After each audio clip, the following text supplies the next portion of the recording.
I found my 8-year-old son selling hot dogs at the zoo. He said, "Dad makes me work while he takes his son to see the animals." What do you mean he makes you work? I stood there at the zoo concession stand staring at my son Leo wearing an apron that was way too big for him while holding a pair of tongs and serving hot dogs to confused customers. I'd come to surprise them since my husband Craig said he was taking both boys for a special zoo day, but instead, I found Leo behind the counter, while Craig and his son from his first marriage, Jamie, were nowhere to be seen. Dad said I need to earn my keep. Leo handed a hot dog to a woman who looked uncomfortable buying food from a child. He said Jamie's ticket costs money, so I have to help pay for it. The woman looked at me shocked. "Is this your son?" "He's been here for 2 hours selling food." 2 hours. My 8-year-old had been working at a concession stand for 2 hours. "Where's your father?" Leo pointed toward the lion exhibit. "He and Jamie are doing the VIP safari tour. They'll be back in an hour. The VIP tour that costs $200 per person." "He left you here alone?" Leo shook his head. "Mr.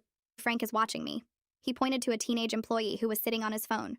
"Dad pays him $20 to make sure I don't leave the stand." I walked over to Frank, who didn't even look up. "You're letting an 8-year-old work?" Frank shrugged. His dad said it was fine.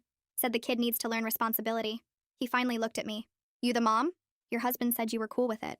I was definitely not cool with it. "How many times has this happened?" Frank laughed. "Every Saturday for the past 2 months. Kid's actually pretty good at it." He showed me his phone. "Your husband even made him a little schedule." The schedule showed Leo working 4-hour shifts every Saturday while Craig and Jamie enjoyed the zoo.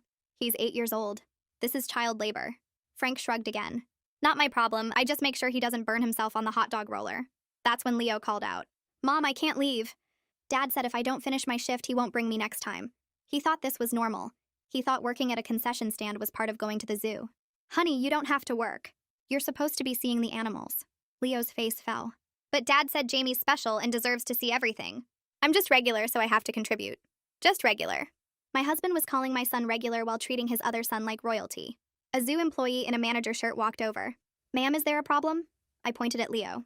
"My son is working at your concession stand." The manager looked confused. "That's not possible. We don't employ children." Frank suddenly got nervous. His dad said it was volunteer work, like teaching him about business. The manager's face changed. "Sir, we need to see your supervisor immediately." While Frank scrambled to explain, I helped Leo take off the apron. "But Dad will be mad," Leo said, worried. He said if I'm good at this job, he'll let me work at his office too. Craig was planning to make our son work at his real estate office. "Jamie never has to work." Dad says he's going to be a thinker, not a worker. The manager returned with security. "We're reviewing footage now. This is completely against policy." That's when Craig appeared with Jamie, who was wearing a new zoo t-shirt and carrying 3 stuffed animals. "What's going on?" "Leo, why aren't you at your station?" He said station like Leo was an employee. "His station?" "He's 8 years old, Craig." Craig rolled his eyes. "Don't be dramatic. He's learning valuable skills." He put his hand on Jamie's shoulder. "Some kids are meant for education, and some are meant for labor." The security guard stepped forward. "Sir, we need to talk to you about illegally using our facilities." Craig laughed. "Illegally? My son was just helping out." The manager pulled out a tablet showing security footage. "Your son has been serving food to customers. That's a health code violation and child labor." Craig tried to grab Leo. "We're leaving. This place is run by idiots anyway." But the security guard blocked him. "Sir, we've called the police. You need to wait here." Jamie finally spoke up, and he was smirking. "Dad's in trouble." He seemed happy about it. "Told you Leo would rat us out. He's too weak to handle real work." My 11-year-old stepson was calling my 8-year-old weak. "That's why Dad says I'm going to inherit the business and Leo's going to work for me." Craig had been telling his sons that one would own and one would work. "Craig, what have you been telling them?" He looked annoyed that I was asking. "The truth. Jamie has potential. Leo is better suited for simple tasks." He said this in front of both children. "It's not mean, it's realistic." The zoo manager was furious. "You've been using your son as unpaid labor and pocketing the tips." "Tips? What tips?" The manager showed the tablet again. "Customers have been tipping him. About $60 each Saturday." Craig's face went red. I watched the color drain from his face and then flood back even darker. The manager tapped the screen again, showing another date, then another. 8 weeks of deposits. 8 weeks of my son working while Craig pocketed money that strangers gave to a child. The police arrived faster than I expected. 2 officers walking through the crowd that had started gathering around the concession stand. The zoo manager met them first, tablet still in hand, already explaining the situation before they even reached us. One officer, a woman with her hair pulled back tight, looked at Leo and then at Craig, her expression hardening. The other officer, older with gray at his temples, asked Craig to step aside while his partner approached me and Leo. She knelt down so she was at Leo's eye level and asked him his name, how old he was, how long he'd been working here. Leo answered each question carefully, like he was worried about getting the answers wrong. He kept glancing at Craig, who was now several feet away talking to the other officer, his voice getting louder. The female officer stood up and told me they needed to separate the children from Craig while they reviewed the footage and got statements. I pulled Leo close to me, feeling him lean into my side. Jamie stood off to the side, still holding his stuffed animals, watching everything with that same smirk. The zoo manager led us to a back office while the officers stayed with Craig. Through the window, I could see him gesturing, pointing, his face red and angry. Leo tugged on my sleeve and whispered that he was sorry, that he didn't mean to get Dad in trouble, that he should have just finished his shift like he was supposed to. My heart broke listening to him apologize for being rescued from child labor. I told him he didn't do anything wrong, that none of this was his fault, but he just looked down at his shoes. The manager brought us water and crackers, though neither boy touched them. Jamie finally spoke up, asking when they could leave because he was bored. Not worried, not concerned, just bored. The female officer came in about 20 minutes later and explained that this was a clear violation of child labor laws. She said they needed to file a report with Child Protective Services for a welfare check, because making an 8-year-old work at a concession stand showed possible exploitation. She asked me questions about Leo's home life, his school, whether Craig had made him work other places. I told her about the comments, about Jamie getting the VIP tour while Leo worked, about Craig's plan to have Leo work at his real estate office. She wrote everything down. Through the window, I could hear Craig's voice getting louder, yelling that I was overreacting and trying to turn everyone against him. The security guard appeared at the office door and asked the officer if she needed backup. She shook her head but told him to stay close. Craig's voice carried through the walls, saying this was ridiculous, that he was teaching his son responsibility, that everyone was making a huge deal out of nothing. The officer told me I could take both boys home while Craig stayed to give his statement. She said someone from CPS would contact me within 24 hours for the welfare check. I gathered both boys, Leo still wearing his too big apron, until I realized and helped him take it off. We walked past Craig, who tried to grab my arm, but the officer stepped between us. He shouted after us that this was all my fault, that I was poisoning Leo against him, that I was going to regret making a scene. The parking lot felt too bright after the dim office. I buckled both boys into the back seat, Leo on one side and Jamie on the other. Jamie stared out the window, arms crossed, bottom lip pushed out. Leo kept asking if he was going to get in trouble for leaving his shift early, if the zoo would be mad at him, if Dad would be okay. I tried to reassure him while navigating out of the parking lot, but every word I said seemed to bounce off him. He'd been so thoroughly convinced that working was his job, that earning his keep was his responsibility, that he couldn't hear anything else. The drive home took 30 minutes and Jamie didn't say a single word the entire time. Leo asked the same questions over and over in slightly different ways, each one revealing how deeply Craig had damaged his understanding of what 8-year-olds are supposed to do. When we got home, I sent both boys to wash up and change clothes. I stood in the kitchen gripping the counter, trying to process what had just happened. My husband had been exploiting our son for months, not just asking him to do chores or help out, but actually making him work a job while stealing his tips. I needed to see proof, needed to confirm what I already knew. After I got both boys settled with snacks in front of the TV, I went to our home office and pulled up our bank statements. I started with the most recent month and worked backward. There it was. Every Saturday for the past 8 weeks, a cash deposit of $50 to $70. The amounts varied, but the pattern was clear. I went back further. 3 months, 4 months. The deposits went back 6 months. Different amounts, but always on Saturdays. Craig had been doing this even longer than the zoo manager knew about. I printed everything, highlighting each deposit with a yellow marker. The evidence sat in my hands. Dozens of pages showing systematic theft from a child. Our child. I heard the boys laughing at something on TV and felt sick. Leo thought this was normal. He thought he deserved this. That night I made dinner and tried to act like everything was fine. But Jamie kept asking when Dad was coming home and Leo kept apologizing for things that weren't his fault. I put them both to bed early, reading Leo an extra story because he seemed anxious. He asked me again if Dad was mad at him. I told him Dad made bad choices and that's not Leo's problem to fix. He didn't look convinced. The next morning, a woman knocked on our door at 9. She introduced herself as a social worker there for the welfare check. I let her in and called both boys downstairs. She asked to speak with each of them separately, starting with Leo. I waited in the kitchen, hearing the murmur of voices from the living room but not the actual words. Leo was in there for almost 30 minutes. When the door opened, I heard him explaining his work schedule like he was describing his chores, his voice matter-of-fact and slightly proud. The social worker's face when she came into the kitchen told me everything. She looked tired and sad and angry all at once. She asked to speak with Jamie next.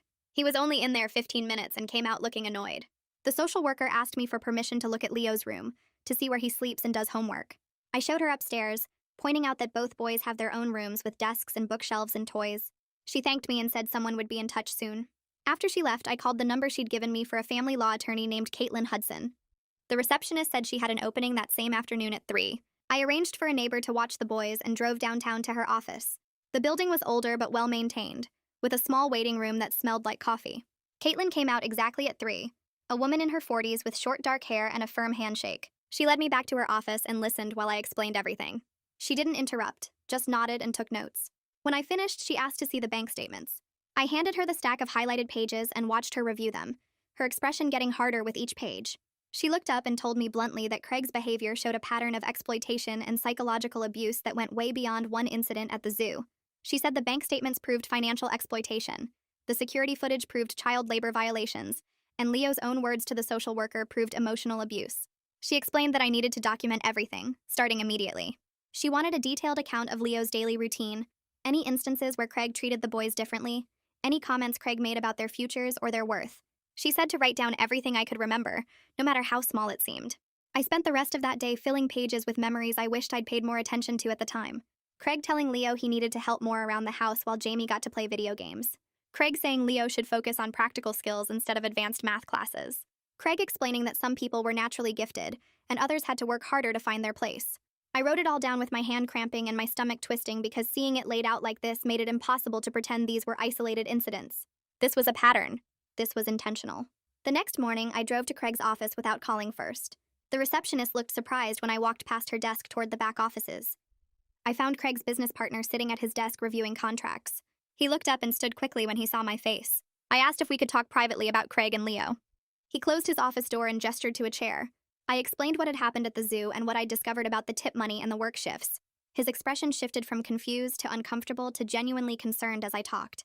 When I finished, he sat back in his chair and rubbed his face with both hands. He told me he'd been worried about some of Craig's recent decisions. He said Craig had been talking a lot about legacy planning and business succession, and every conversation seemed to favor Jamie exclusively.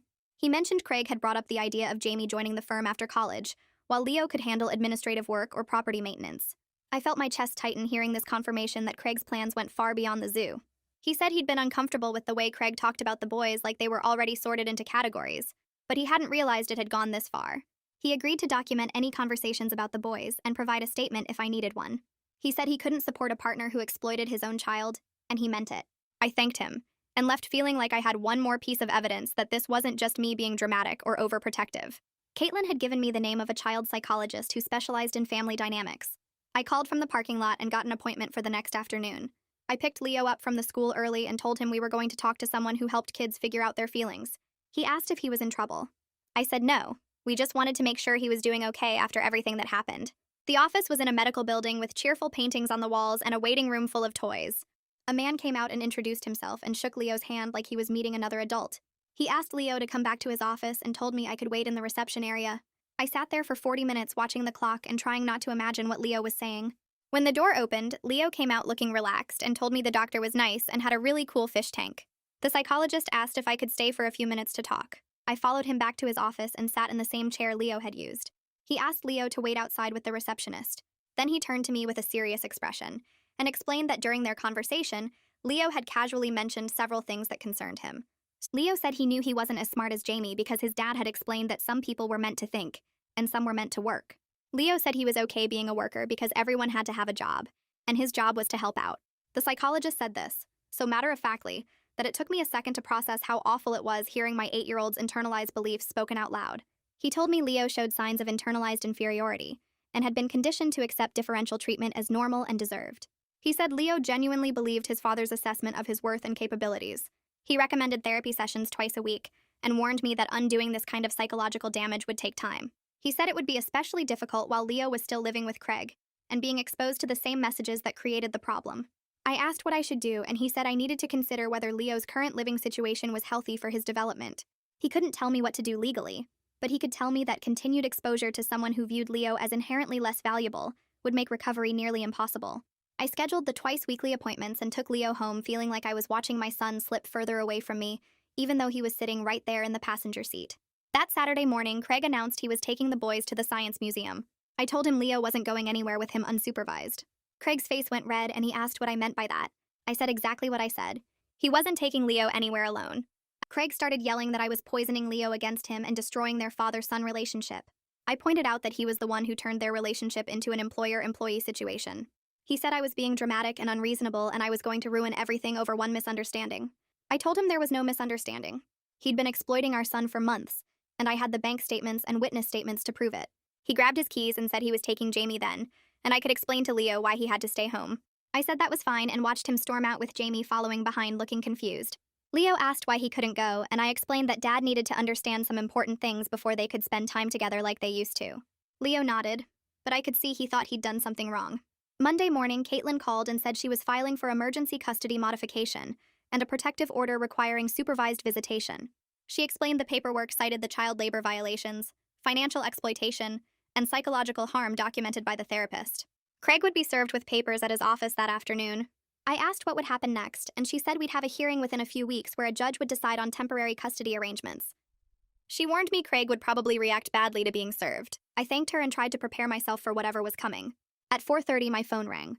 Craig was screaming so loud I had to hold the phone away from my ear. He said I was destroying our family over one misunderstanding. He said I was turning his own son against him. He said he'd fight this and I'd regret trying to take Leo away. I hung up and blocked his number and sat there shaking while Leo asked from the doorway if everything was okay. 2 days later, Caitlin called with news from the forensic accountant she'd hired to review our finances. The accountant had found that Craig had been depositing Leo's tip money for 8 weeks, totaling $480. But there were also suspicious cash deposits going back 6 months before the zoo shifts started that might indicate this had been happening longer than we knew. The pattern suggested Craig had been exploiting Leo in various ways for at least half a year. The accountant was preparing a detailed report with highlighted deposits and corresponding dates. Caitlin said this evidence was even more damaging than she'd expected, because it showed premeditation and a sustained pattern of financial exploitation. I asked what Craig could possibly have had Leo doing 6 months ago, and she said we might never know everything, but the financial records didn't lie. Thursday afternoon, Caitlin called again. Craig's attorney had contacted her trying to negotiate.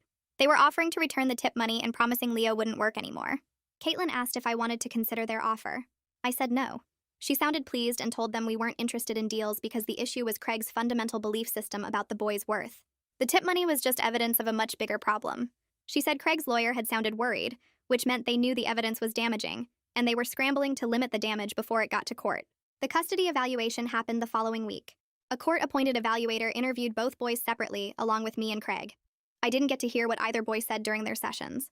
But Caitlin called me that evening and said the evaluator had shared some concerning information from Jamie's interview. Jamie told the evaluator that his dad always said he was special because he was smart like Craig's side of the family. He said Leo took after my side and needed more structure and work to succeed.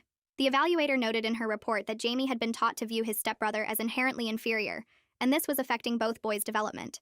She recommended family therapy for Jamie to address the harmful beliefs he'd internalized, and continued individual therapy for Leo. I spent that evening thinking about Craig's ex-wife.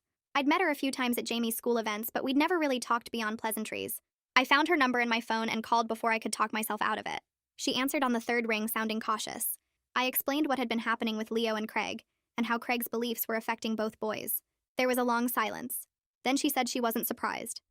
She told me Craig had tried similar things during their marriage, constantly ranking people as winners or workers. She said that attitude was part of why she left him. She'd seen him start to view Jamie through that lens, and she couldn't let her son grow up thinking people had predetermined worth based on arbitrary categories. She said she'd been worried about what Craig was teaching Jamie during his custody time, but she hadn't known how bad it had gotten. I asked if she would be willing to provide a statement about Craig's pattern of thinking. She said yes immediately. Then she offered to talk to Jamie about his father's flawed beliefs. She said she was worried about what Craig had been teaching him, and she wanted to be more involved in countering those messages. She said Jamie was a good kid underneath the stuff Craig had filled his head with, and she wasn't going to let Craig turn her son into someone who looked down on others. We talked for another 20 minutes, and I felt relief knowing Jamie had at least one parent trying to protect him from Craig's toxic worldview. The custody hearing happened 4 weeks after I filed the paperwork. Craig's lawyer stood up first and tried to make the zoo incident sound like a simple mistake in judgment. He talked about how Craig was teaching Leo responsibility and work ethic. He said modern parents coddle their children too much, and Craig was preparing Leo for the real world. The lawyer made it sound like I was overreacting to a father spending quality time with his sons. Then Caitlin stood up and laid out everything we had collected. She showed the judge the bank statements with Craig's cash deposits that matched Leo's work schedule perfectly. She presented Arthur's written statement about Craig planning to have Leo work at the real estate office doing filing and basic tasks. She brought up Christian's evaluation showing Leo believed he was inferior to Jamie and needed to earn his place in the family. Then Melanie took the stand and explained how Craig had always divided people into winners and workers during their marriage. She described how he started viewing Jamie through that same lens before she left him. The judge's expression changed as each piece of evidence came out. His face got more serious with every document Caitlin presented. Craig kept whispering to his lawyer and shaking his head like none of this was true. The judge called Leo into his chambers to talk privately. I waited outside with my hands shaking and my stomach tight. Leo was in there for 15 minutes. When he came out, his eyes were red, but he wasn't crying anymore. He walked straight to me and grabbed my hand. The first thing he said was asking if he gave the right answers. I knelt down next to him and told him that telling the truth was perfect, and he wasn't in any kind of trouble. He nodded, but kept holding my hand really tight. Craig tried to come over to us, but the bailiff stepped between us and told him to stay on his side of the hallway. We went back into the courtroom and the judge started reading his decision. He gave me primary custody of Leo, with Craig only getting supervised visits every other weekend.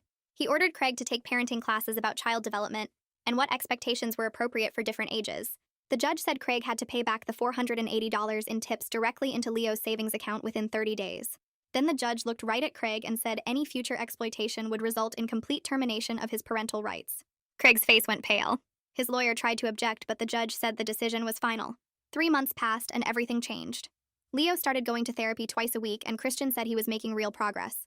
Leo joined a soccer team and started having play dates with kids from the school. He stopped talking about needing to work or earn his keep. Jamie came over to our house more often now because Melanie and I talked regularly about countering Craig's messages to both boys. Jamie was starting to question some of the things his dad had told him about people being winners or workers. Things weren't perfect, and both boys still had bad days when Craig's old teachings crept back into their thinking. But they were beginning to understand that their worth wasn't something they had to prove or earn. I was still angry at Craig and probably always would be for what he did to Leo. But I focused my energy on making sure Leo knew the truth. He wasn't just regular. He was amazing exactly as he was. And he never had to earn his place in his own family ever again.